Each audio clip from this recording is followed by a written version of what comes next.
अस्सलाम वालेकुम। Online teaching material जिल्हा परिषद उर्दू शाळा शिरसोली सादर करत आहेत आला पाऊस ह्या कवितेचे स्वाध्याय। इयत्ता 7वी विषय मराठी।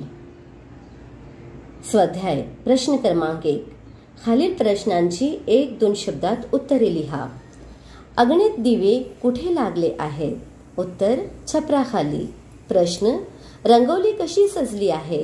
उत्तर थेंबांचे ठिपके जोडून। नंबर 3 धरणीचे कशाची मखमल पांघरली आहे? उत्तर हिरव्यादाट तृणांची। प्रश्न 4 धरणी कोणता सोहळा साजरा करीत आहे? उत्तर वर्षा ऋतूचा। यात प्रश्न क्रमांक 2 आहे पुढील शब्दांसाठी कवितेत कोणते पर्याय शब्द आले आहेत ते लिहा। नंबर 1 पावसाचे थेंब। उत्तर इवले दिवे।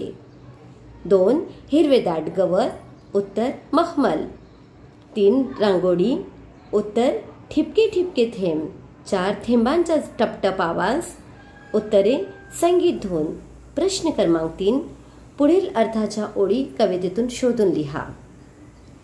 पावसाचे एकसारखे पडणारे थेंब रांगोळीसारखे दिसत आहेत, त्यात इंद्रधनुष्याचे रंग मिसळलेला आहेत। उत्तर ठिपके ठिपके थेंब जोडून रंगोली सजविते, रांगोळीतून या इंद्रधनुचे रंग कसे पसरतो।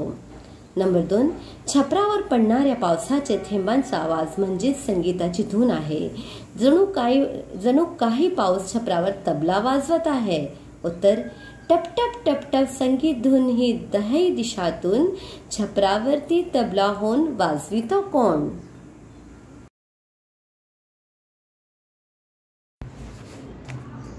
ऋतूंच्या वैशिष्ट्य सांगणारा तक्ता पूर्ण करा।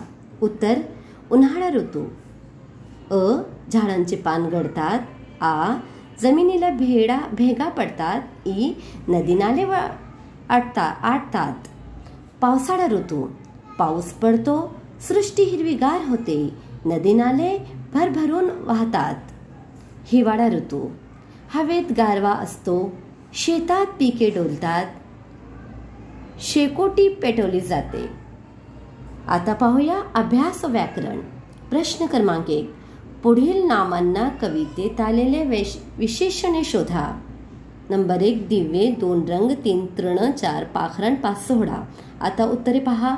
नंबर 1 दिवे अगणित इवले, 2 रंग हिरवा, 3 तृण हिरव्यादाट, 4 पाखरण नाजूक, 5 सोहळा दिव्य।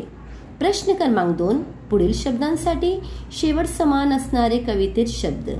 सजविती पसरती, 2 पांघरलेली सजलेली, 3 रंगातून, ओथंबून। प्रश्न क्रमांक 3 आहे तक्ता भरा। एकवचन अनेक वचन दिले आहेत। ज्योत अनेक वचन ज्योती, दिवा दिवे, थेंब थेंब, ठिपका ठिपके, रांगोळी रांगोळ्या, पागोडी पागोड्या। आता पाहूया आकारिक मूल्यमापन। कविता करूया।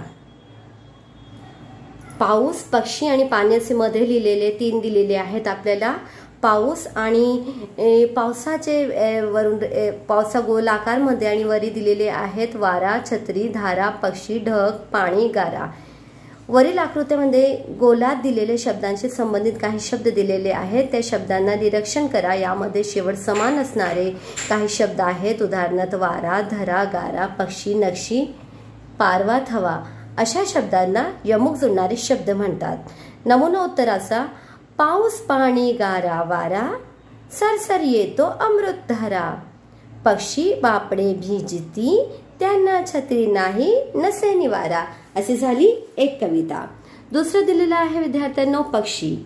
इथे दिलेले पिल्ले, घरटे, पंख, थवा, पाने, पारवा, झाड, उडणे या शब्दांचा वापर करून आपल्याला लयबद्ध वाक्य तयार करता येतात। उदाहरणार्थ सुटला गारा वारा, पडू लागल्या गारा, पावसाचे धराचा धारा, होई सर्वत्र चिखल सारा।